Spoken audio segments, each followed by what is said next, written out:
자, 오늘은 이제 믿지 않는 자와 멍에를 매지 말라 이런 제목으로 말씀을 증거하겠습니다. 여러분, 요즘은 현대식으로 농사를 다 짓습니다. 시골마다 트랙터를 다 가지고 있고 또 빌려서 쓰기도 하고 하면서 대부분 기계로 농사를 짓습니다.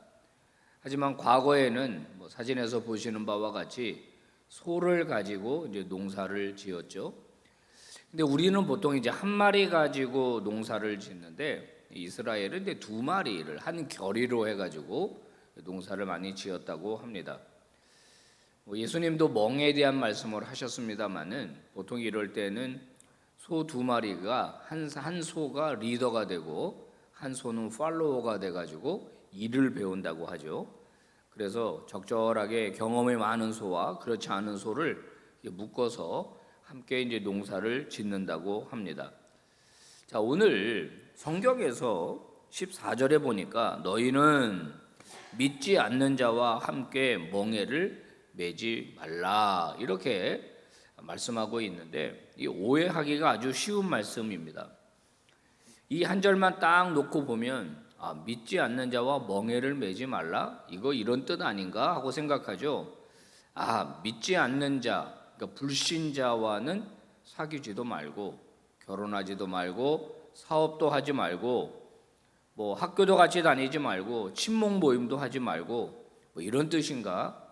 이렇게 이제 오해를 하기 쉽고 실제로 어떤 목사님은 이 본문을 그렇게 설교하기도 합니다. 믿는 사람끼리 만나서 교제하고 믿는 사람끼리 주로 이렇게 지내고 그러면은 우리 기독교인들은 이제 속세를 떠나야 됩니다. 산으로 가야 됩니다. 사막으로 가야 됩니다. 우리끼리 이렇게 할 수 있어요.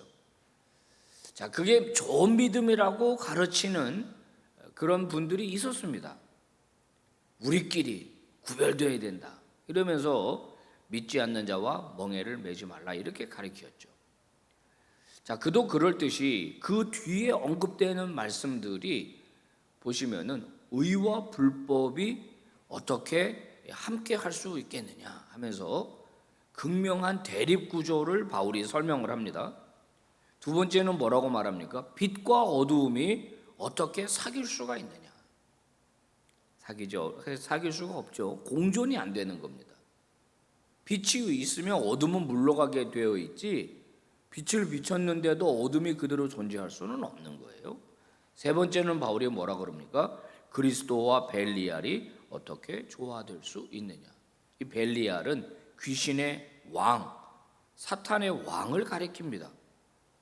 그러니까 이 그리스도와 이 사탄이 어떻게 같이 있을 수 있느냐? 없다는 거죠.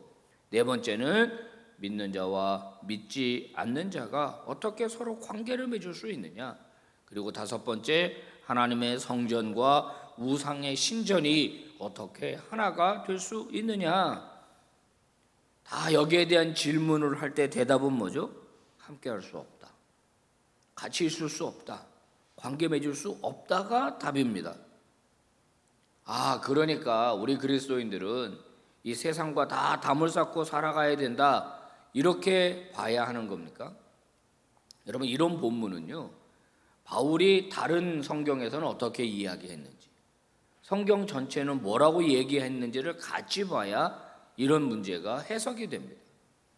여러분, 기독교는 현실 도피를 가르치는 종교입니까? 그렇지 않습니다. 기독교는 현실 도피를 가르치는 종교가 아니라 현실의 변혁을 가르치는 종교입니다.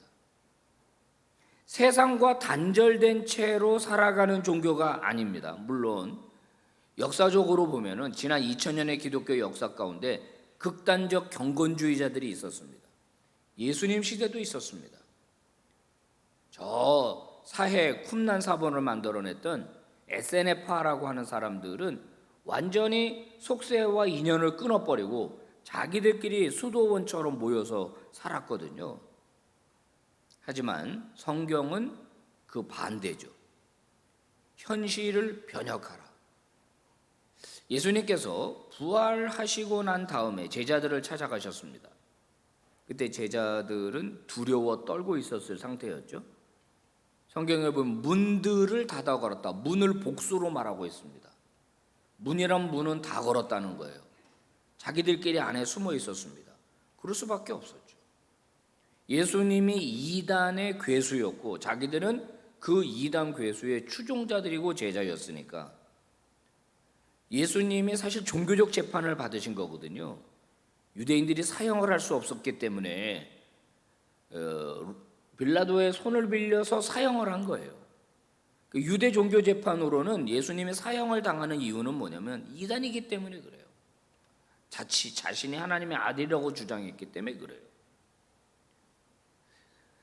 근데 이제 이것을 이제 정치적 범죄로 몰아가지고 국가 모반죄를 뒤집어 씌워서 예수님을 십자가에 달려서 죽게 한 건데, 그러면 그 제자들은요, 원래 어떤 것들을 이제 이렇게 제거할 때 일망타진한다 그러잖아요. 한꺼번에 다 싹. 그러니까 제자들이 두려워할 수밖에는 없었습니다. 그때 예수님이 그들 가운데 나타나셔서 말씀을 하신 게 뭐냐면 평강을 선포합니다. 두려워 떠는 자들에게 평강을 선포하면서 하신 말씀이에요. 같이 한번 우리 봉독해 봅시다. 시작. 예수께서 또 가라사대 너희에게 평강이 있을지어다.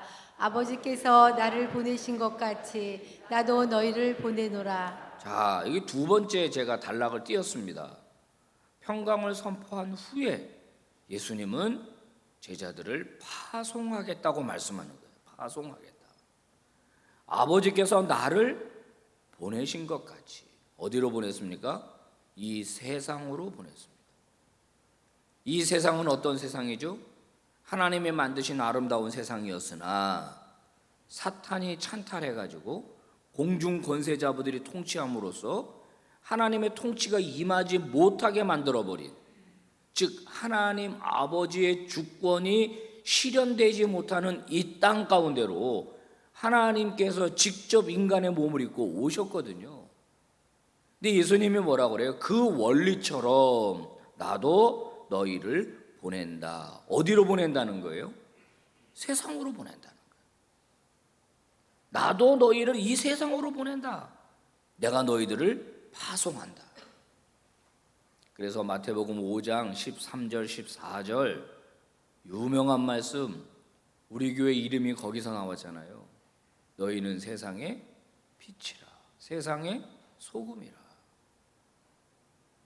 제가 여러분에게 얼마나 많이 강조했습니까? 그런데 오늘날 교회가, 오늘날 성도가 세상의 빛이 아니고 자꾸 교회의 빛이 되려고 하고 세상의 소금이 아니라 교회의 소금이 되려고 합니다. 그리고 세상 속에 나가서는 어떤 영향력도 끼치지 못하는 국정원 요원같이 밥 먹을 때도 기도 한번 제대로 하지 못하고 누가 볼까봐, 누가 알아챌까봐 조심스럽게 예수 믿는 사람들이 얼마나 많습니까? 예수님의 진짜 가르침은 제자들을 따로 완전히 세상과 분리시켜서 세퍼레이트 시켜가지고 완전히 너희들끼리 고립돼서 분리돼가지고 하라, 그렇게 말씀한 게 아닙니다.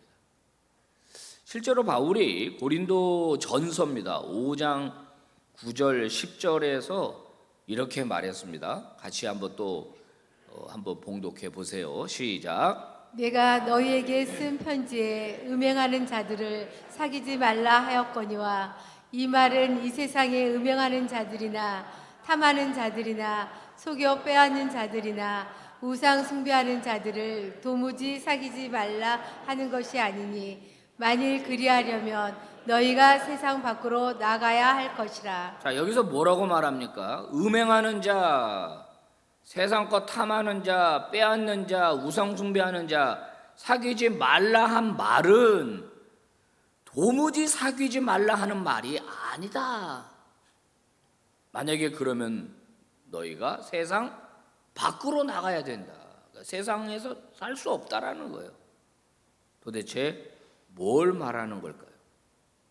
오늘 본문 믿지 않는 자와 멍에를 같이 하지 말라 하는 말이나 저렇게 사귀지 말라라고 하는 말은 무슨 말입니까? 그들과 같아지지 말라는 겁니다. 그들처럼 되지 말라는 거예요. 물들지 말라는 겁니다. 불양립성을 말하는 거예요.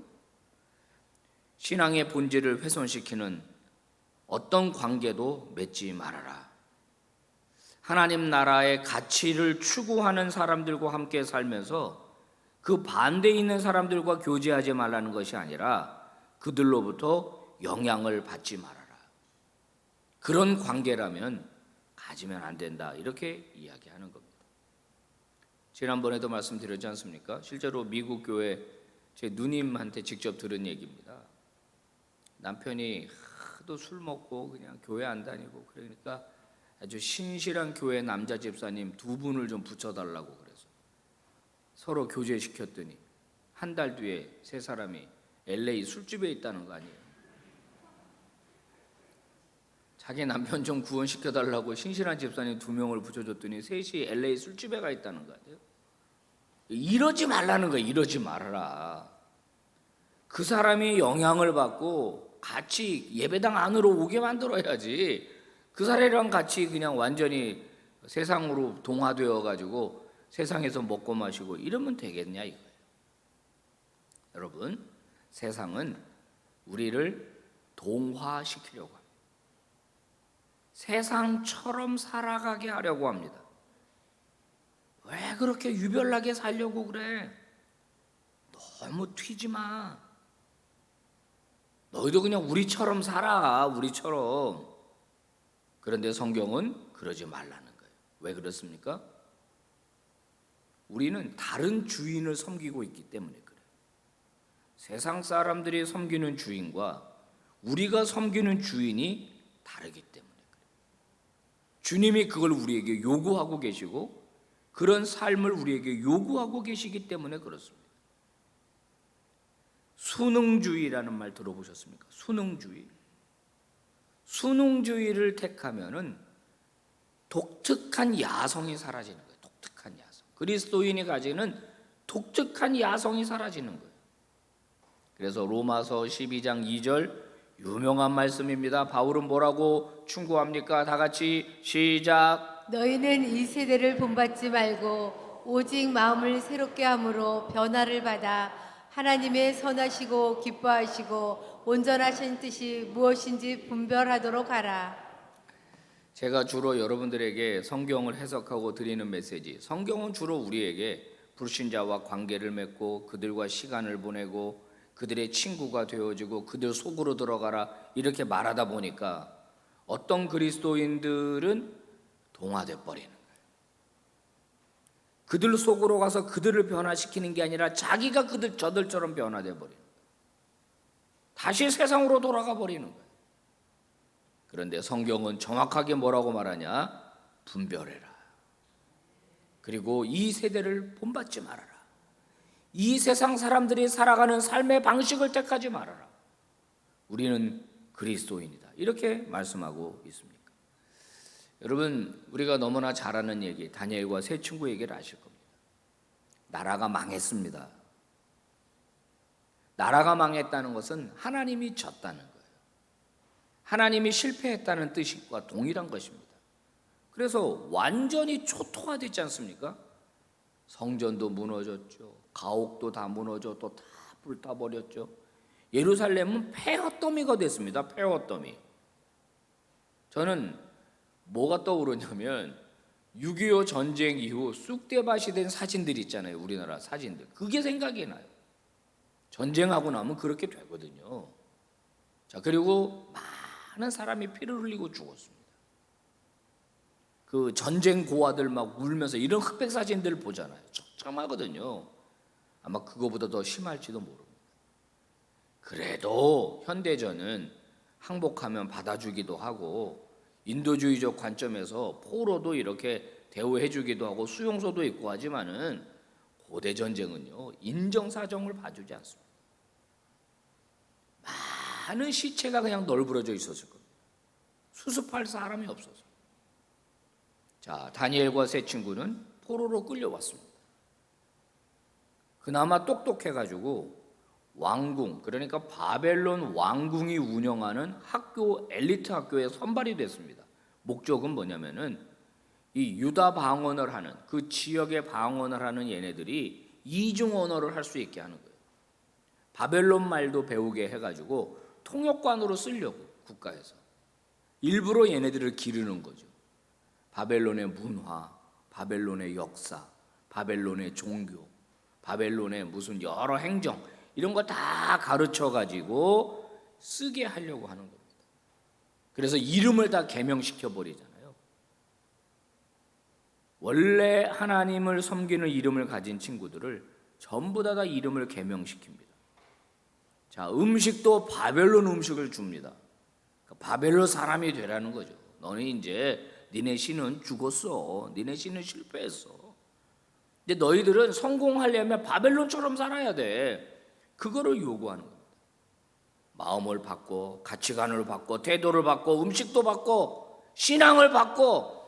바벨론이 대세야. 바벨론처럼 살아야 돼. 그래야 네가 성공해. 이 메시지입니다. 하지만 다니엘과 세 친구는 왕이 주는 진미와 포도주를 거부했다 그랬어요.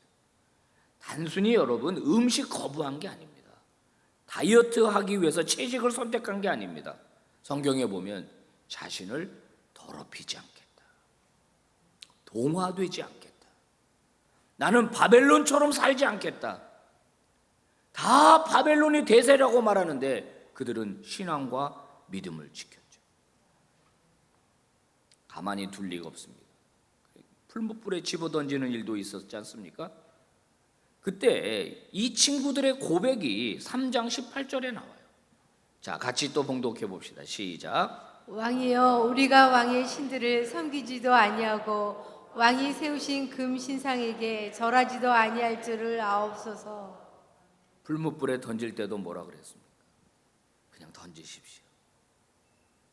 하나님이 구해 주실 겁니다. 그 다음이 중요해요. 한번 따라서 합니다. 그리 아니하실지라도. 이 믿음이 하나님이 안 구해 준다고 하더라도 우리는 절할 마음이 없습니다. 할렐루야. 그런데 또 하나 우리가 생각해야 될 건 다니엘이 일은 엄청 잘했다는 겁니다. 탁월하게 일을 했다는 게 중요해요. 세상에서 성실하고 믿을만하고 탁월한데 믿음은 또 더 분명하다.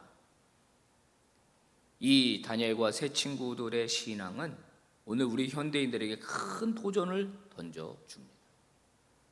여러분 이런 태도가 필요한 거 아니겠습니까? 이게 어떤 삶이냐? 이게 바로 거룩한 삶입니다. 거룩이라고 하는 카도시라고 하는 단어는 특별한 용도를 위해서 따로 구별해 놓다 이런 뜻입니다. 전에도 말씀드렸어요. 여기에 뭐 성전에 쓰는 그릇이 있잖아요. 똑같은 그릇입니다. 그 그릇은 특별한 용도로 쓰려고 기름 발라서 구별한 거기 때문에 그 그릇은 거룩한 그릇이에요. 우리 집에 그릇 없다고 집에 가져가서 쓰면 안 되는 거예요. 용도가 달라. 용도가 다른 거예요. 카도시라고 하는 거룩이 그래요. 너희는 거룩한 자다라고 할 때 하나님께서는 우리에게 그러시는 거예요. 너희는 용도가 달라. 너희들은 세상 사람처럼 세상 쾌락을 즐기기 위해서 만들어진 세워진 자들이 아니야. 너희는 나의 영광을 위한 자들이야. 그래서 우리를 거룩하다고 하는 거예요. 거룩하다. 뭐 할렐루야. 이게 거룩이 아닙니다. 두 손 들고 막 찬양할 때 이게 거룩이 아니라 우리의 삶의 현장에서 내가 용도가 다르다. 나는 내 삶의 목적은 다르다. 당신들과 다르다.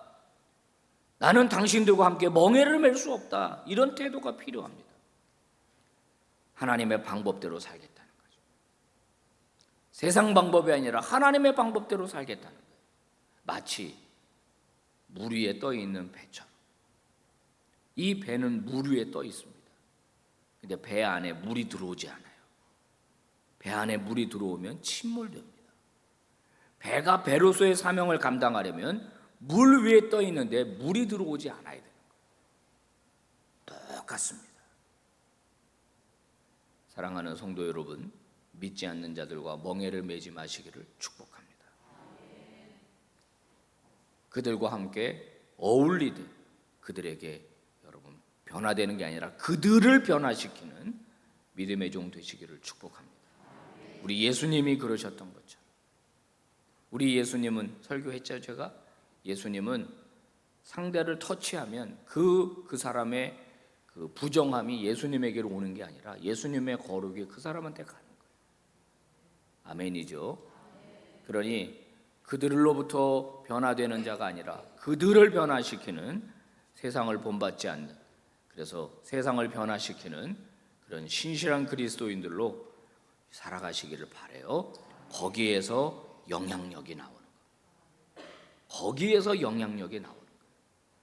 그럴 때 매력 있는 크리스찬이 되고, 그들은 우리에게 우리가 가진 평안에 대하여, 우리가 가진 복음에 대하여 궁금해하기 시작할 겁니다. 기도하겠습니다. 거룩하신 하나님, 고맙습니다. 믿지 않는 자들과 멍에를 매지 말아라. 그들이 살아가는 삶의 방식을 택하지 말아라. 세상에 순응하면서 살지 말아라.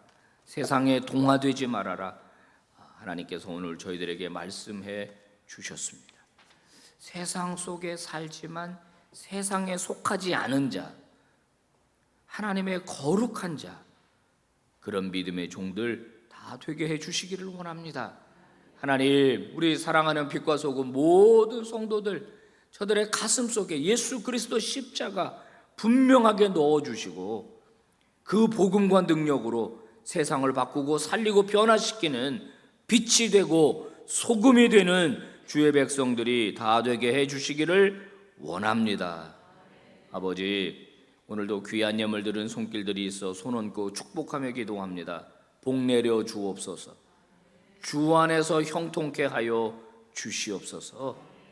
존귀하신 예수님 이름으로 기도 올리옵나이다. 아멘.